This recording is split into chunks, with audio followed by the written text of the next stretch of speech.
We have y is equal to 3x cubed plus 10x all to the power of 4. Isn't that another chain rule, basically? Yes. All right. So our chain rule states we keep the inside, and what happens to this power? Comes to the front. So we have y prime is equal to 4.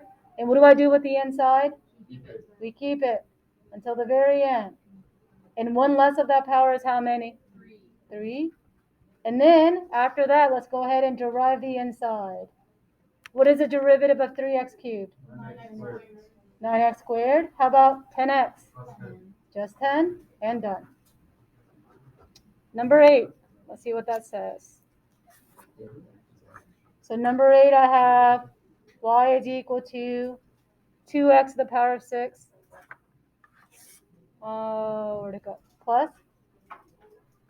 Now I'm going to rewrite this in a different way. The tangent of x, all cubed. If you have a power in between the trig and an x, it's going to be all cubed.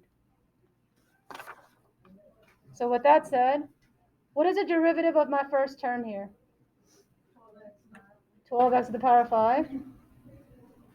All right. Don't we have a chain rule again? And we leave the inside. So I have 3 tangent of x squared. Now what is the derivative of tangent?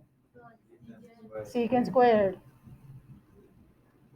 So as long as you have them memorized, you're good to go. And yes, please do have them memorized and remind yourselves every week. Our last one is number 12. Isn't that product rule? Yep. Let's write it up.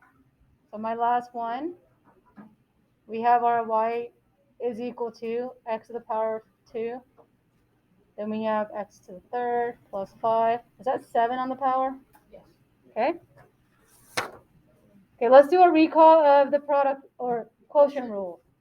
On my quotient rule, the first thing as a reminder that you should do on the bottom is what? Write all that squared. So let's write out x cubed plus 5 to the power of 7.